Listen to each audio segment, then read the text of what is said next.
هلو يا مساء الفل، أهلا بيكم في قناة دكتور ساينس والدكتور سمر. حبايبي طلبة برايمر 3 أهلا بيكم، مكملين مع بعض الثيم الرابع واحنا دلوقتي في شابتر 2 اللي اسمه connecting people، يعني التواصل بين الناس. طيب تعالوا ناخد فاصل شوية من وسائل النقل وشبكات النقل والمواصلات ونرجع بذاكرتنا كده مع بعض للشابتر اللي فات، شابتر 1 في ثيم 4 اللي كان بيتكلم عن الماجنتس اللي هو المغناطيس. فاكرين المغناطيس؟ تعالوا نعمل كده تجربة حلوة ولذيذة جدا هتعجبكم وهتستفيدوا منها قوي، وهنرجع بيها تاني نتكلم عن وسائل النقل. تعالوا نشوف ازاي. الأول خلينا نعرف 3 معلومات مهمة جدا عن الماجنتس. أول حاجة إن الماجنت أو المغناطيس بيكون ليه قطبين، يعني 2 poles، واحد نورث شمالي وواحد ساوث جنوبي، يبقى الماجنتس have 2 poles. طيب لو 2 ماجنت قربوا من بعض من ناحية الأقطاب المتشابهة، يعني مثلا النورث مع النورث أو الساوث مع الساوث، هتلاقيهم بيتباعدوا عن بعض، يعني مش بيحبوا بعض خالص. فاللايك بولز ريبل، يعني الأقطاب المتشابهة تتنافر أو تتباعد عن بعض. ولكن لما الأقطاب المختلفة تقرب من بعض بتلاقيها تنجذب لبعض، يعني الديفرنت بولز attract، يعني الأقطاب المختلفة تنجذب لبعض. تعالوا بقى نشوف التجربة.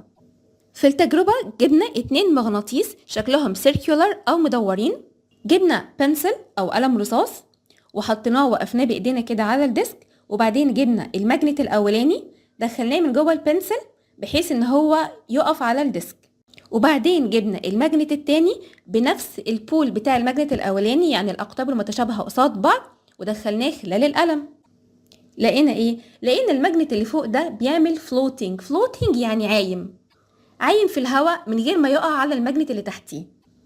ده ليه؟ لأن قوة الريبالشن أو قوة التباعد أو التنافر ما بين القطبين المتشابهين في التو ماجنتس عملوا مع بعض مجال مغناطيسي أو ماجنتيك فيلد، خلى ما بينهم جاب أو مسافة تخلي الماجنت اللي فوق يعمل floating كده أو يبقى طاير في الهواء من غير ما ينزل على الماجنت اللي تحتيه. فالمعلومة بتقول like poles repel each other due to the magnetic field of the two magnets forming a gap between them.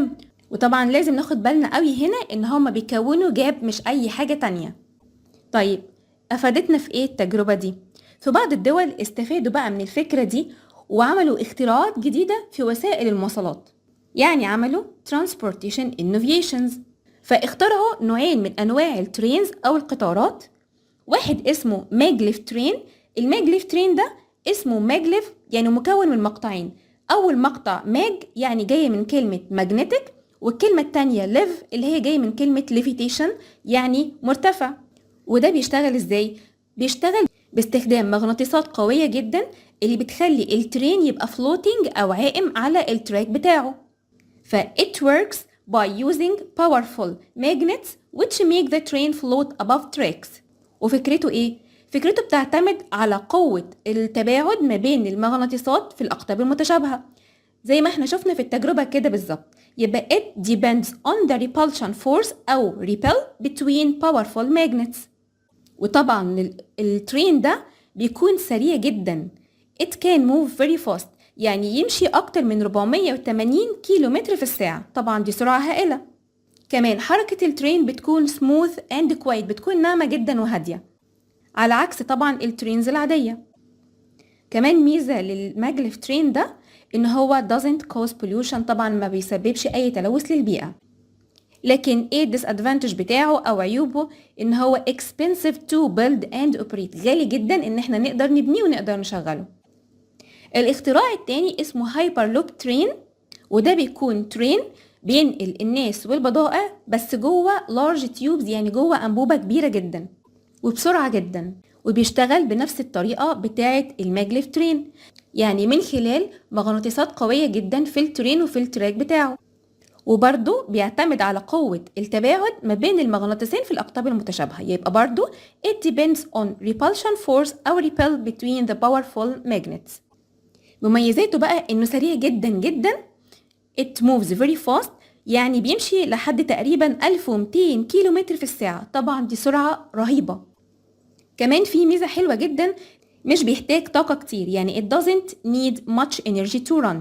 وطبعا it doesn't cause pollution، أكيد ما بيسببش أي تلوث للهواء. لكن ال disadvantages بتاعته، عيوبه إن هو too expensive، غالي جدا، وكمان too difficult to build and operate، صعب جدا إن احنا نبنيه ونشغله. ولكن الفكرة موجودة بالفعل، نتمنى إن شاء الله تبقى أفضل إن هي تتحقق في كل الدول.